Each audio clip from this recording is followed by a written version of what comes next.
Joining me now, Congressman from Texas' 27th District, Representative Blake Farenthold. Congressman, thank you for being on the show. A pleasure always. Congressman, first and foremost, please relay to your constituents from us that we have been praying, we've been sending our money, anything that we can do to help. We are here for the state of Texas. I'm in nearby San Diego, not too far away. Some of these pictures, Congressman, from your district, I mean, tell me what this is like, first of all. Well, you know how sometimes the news cameras come and find the worst possible thing to film? Well, you could just parachute a news crew into some of the small towns around Corpus Christi, and they could point the camera in any direction, and they'd see heart-wrenching devastation. Roofs off houses, sides of houses collapsed, complete buildings collapsed, sides ripped off a boat barn. It's just devastation everywhere you look in communities like Port Aransas and Rockport and Refugio, Aransas Pass, Ingleside. Right. I mean, it's heartbreaking. There's been so many people that have been tracking it, I guess, thanks to social media, that we've all been able to see this destruction. But more than seeing, I think it instills in us all a desire to do something to help. Congressman, you've been there. You've been traveling through these towns, you and your wife. Your wife wrote a really great article, by the way, for Independent Journal Review about what she's learned the most about this disaster, from this disaster. But what can we do when we're not there? What can we do most to help the people of Texas? Listen, it's been a very emotional experience for both me and my wife.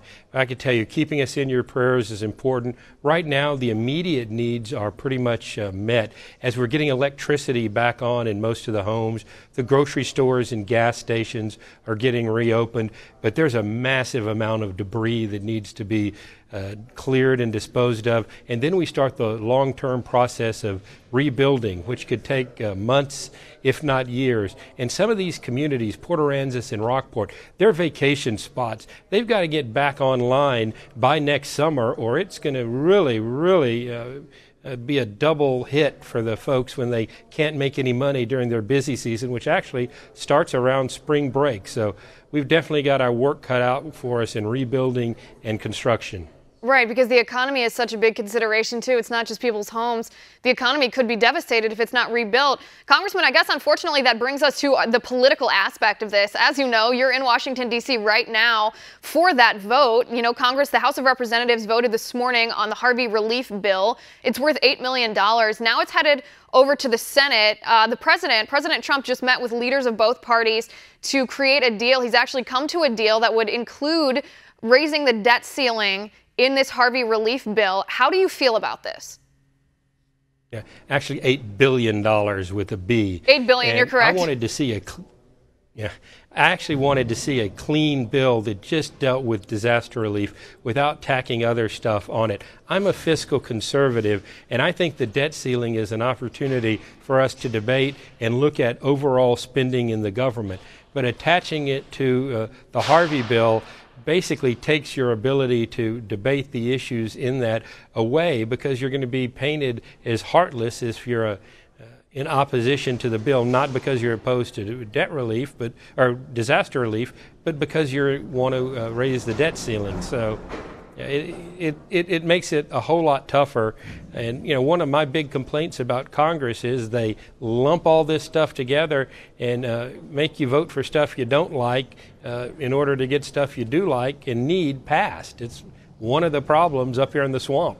Right. And I guess, I mean, if we can go back to who created this, whose idea was it to tie this together? Because it seems like we've seen in Texas the last week or two, this is an opportunity for Congress to come together. People of both political parties here to come together and just vote to help Texas here. Who actually instigated tying this to something else political? Because it does change the perspective on the whole bill. It makes people start talking about spending and fiscal responsibility and Republican and Democrat and Trump and this and that, instead of just focusing on the people of Texas.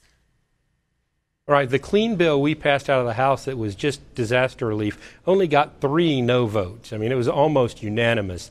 out of the House. But the Senate and the White House, I think, saw a crisis with the debt ceiling looming at the end of this month, and an additional $8 billion. It's being spent very fast by FEMA for emergency relief because people are signing up for aid real fast because they can use disasterassistance.gov or the FEMA app on their phone. So the money's going out faster than it did in Katrina and other storms because everybody has a smartphone. So I think some of the senators of the White House figured, look, this is going to speed up hitting the debt ceiling, that we might as well just do it all at once. And again, I think it robs us of the opportunity to do some of the debate associated with raising the debt ceiling and getting some of the spending cuts we so desperately need.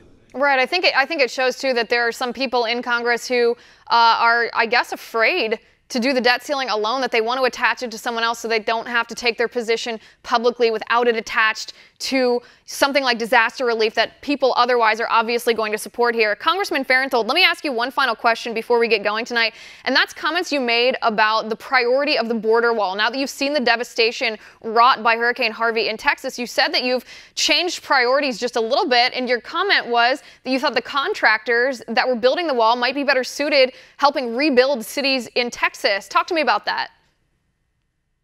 That doesn't mean I don't support securing the borders, but getting people back into their homes and getting through this disaster needs to be the first priority. And there are other ways to secure the border, whether it's electronic means, Border Patrol agents, UAV flights. There are lots of ways to secure the border. So we can get rebuilding first, and then we can focus on the wall.